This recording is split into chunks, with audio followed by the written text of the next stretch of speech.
અમદાવાદમાં ઝડપાયેલ નકલી નોટમાં એક મોટો ખુલાસો થયો। સમગ્ર નેટવર્કનું ચાઇના કનેક્શન હવે સામે આવ્યું। નોટ છાપવા માટે કાગળ ચાઇનાથી આવતો હતો।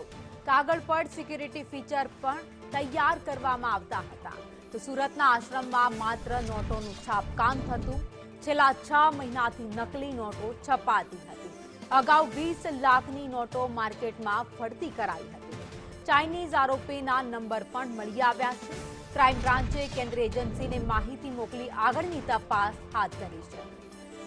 તો નકલી નોટોનું જે કૌભાંડ આખું સામે આવ્યું છે તેમાં એક પછી એક મોટા ખુલાસા થઈ રહ્યા છે। આશ્રમની આડમાં જે આખું નેટવર્ક ચલાવવામાં આવતું હતું તેની પોલીસને ભનક લાગી અને આખો પર્દાફાશ થઈ ગયો, જેમાં વધુ એક ચાઇના કનેક્શનનો ખુલાસો થયો છે। નોટ છાપવા માટે આ કાગળ જે મંગાવાતો હતો એ સ્પેશિયલ ચાઇનાથી મંગાવવામાં આવતો હતો। જે વ્યક્તિ પાસેથી ચાઇનાથી કાગળ મંગાવવામાં આવતો હતો એ વ્યક્તિનો નંબર પણ મળી આવ્યો છે। હાલમાં પોલીસે નંબરના આધારે આગળની તપાસ હાથ ધરી છે। આ સાથે જ કેટલા લોકો આ કૌભાંડમાં જોડાયેલા છે, એના તાર ક્યાં ક્યાં સુધી જોડાયેલા છે એ દિશામાં અત્યારે પોલીસ તપાસ કરી રહી છે।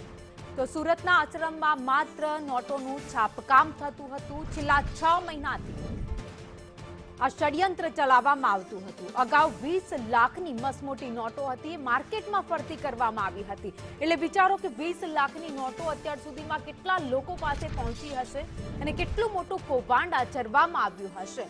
ત્યારે હવે ઘટનાની જાણ થતાની સાથે જ હવે પોલીસ પણ દોડતી થઈ ગઈ છે। અલગ અલગ ટીમો બનાવવામાં આવી છે, તપાસ હાથ ધરવામાં આવી છે। ક્રાઇમ બ્રાન્ચને ચાઇનીઝ આરોપીના નંબર મળી આવ્યા છે। એ નંબરના આધારે આગળની તપાસ થઈ રહી છે। ચાઇનાથી અમદાવાદ સુરત સુધી પહોંચાડવા માટે વચ્ચે કેટલી લિંક હતી એનો પણ અત્યારે તપાસ ચાલી રહી છે।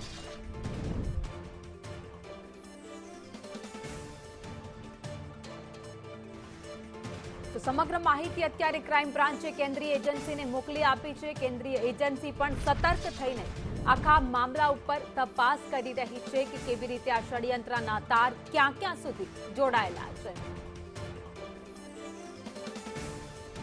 તો જે નકલી નોટોનું કૌભાંડ સામે આવ્યું છે ત્યારબાદ હવે એજન્સીઓ દોડતી થઈ ગઈ છે। ગુજરાતમાં પોલીસ વિભાગ દોડતો થઈ ગયો છે। ઠેર ઠેર ફાઉન્ડેશનના નામે આ નકલી નોટોનો વેપાર ચાલતો હતો। નકલી નોટો લોકો સુધી પહોંચાડવામાં આવતી હતી।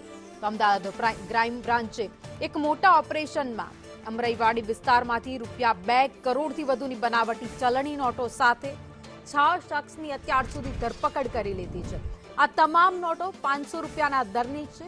સુરતમાં નકલી નોટો બની હતી અને અમદાવાદમાં હેરફેર કરવામાં આવતી હતી।